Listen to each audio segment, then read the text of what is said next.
Tôi xì nhá trò long sản nữa.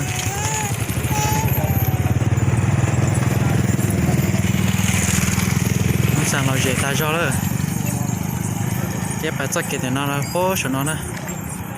Lúc chập bó nhá trò phố của nó rồi nè. Và chân để nó cho họ chơi phát chế.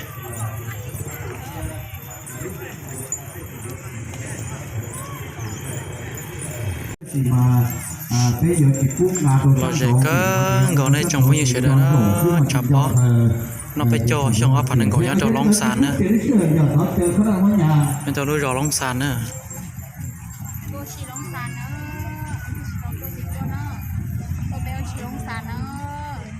Em một xe thế cũng muốn nâng như nào. Cái giờ lời gì mà đi cha đó.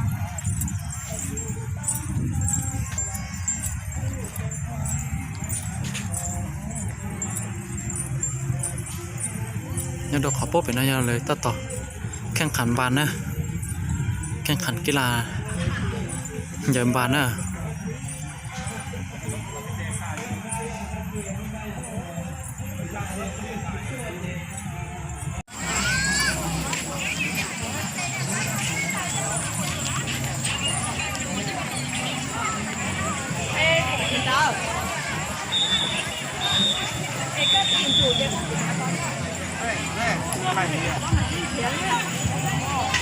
Có nâng chống cho nó là sự không đầu đi đó. Có long sản à. Buôn sản đồ chúng ta cũng trong cái đầu đi đó. cháu đã chỉ phải thế này không?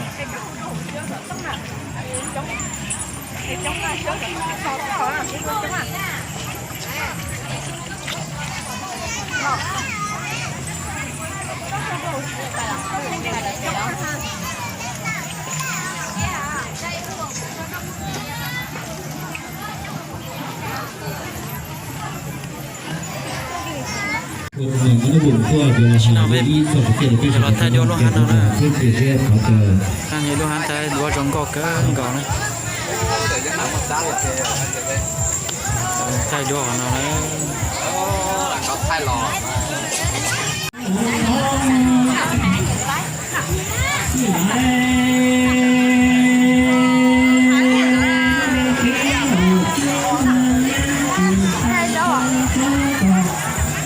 do cũ chi do cũ do còn chi do đi chỉ không đi cùng phải nhớ lệ chi đủ của lo nhớ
con cầu đó chỉ nó tí tại số lại ít xe lỡ bay cái nó mỏ ta là nó thế năng thế xí cho lên nó đó nên mà hai cứ xe rồi chứ nó tàu lúc trong nó lo hai họ phút tàu lúc về thì nó lo hai cứ xe đi xí nó cho lông sàn nữa rồi gì cân cầu nó cho quý sợ đó nó cho tôn sai lùm mà chúng cân cầu đi nhá tụ trong cầu đi trả lòng mua ta đi nữa tôn sai lùm bỏ sát bể nó bỏ sát bể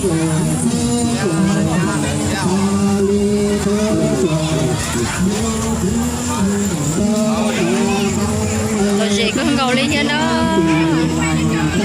cho nó tí không mua cá mối là chỉ cho bố là chỉ là nâng cái ly cho đi nó xin nó là tới trường là chỉ không cầu lấy thế rồi này cho xong là chỉ mua cá mối là ok là chỉ mà nên trường chống chắc đi bọn nó nên trường chống chắc họ nên bọn nó cho nó tí không mua cá mối là chỉ bố là chỉ là nâng cái ly chống đi nó ta chỉ trường là chỉ cứ cầu đi nó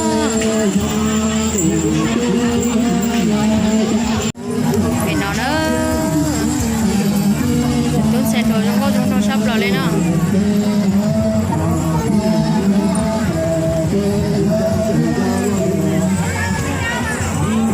nó sắp rồi lên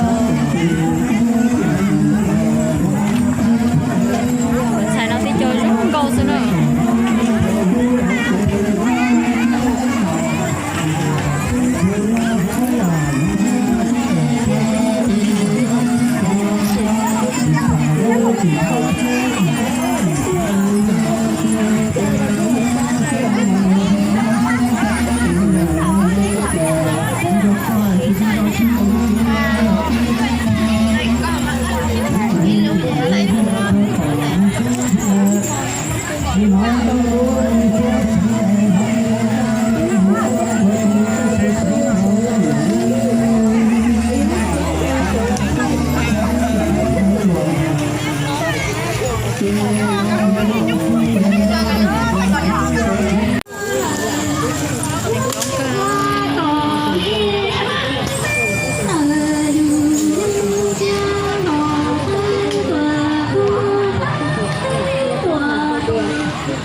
nó chê biết là nó sưu ná là nay lên tay phở thế nào đó cứ thế tí đi sao bỏ bên trong thế nào một chút gì bỏ một nhìn thấy nó bỏ thế nào nó phở đó phút rồi mình nhòa đo phở nó đo kháng đo phở nó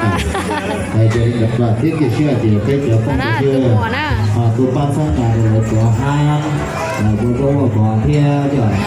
bên nó phở nó ta sưu là chê bên nó phở nó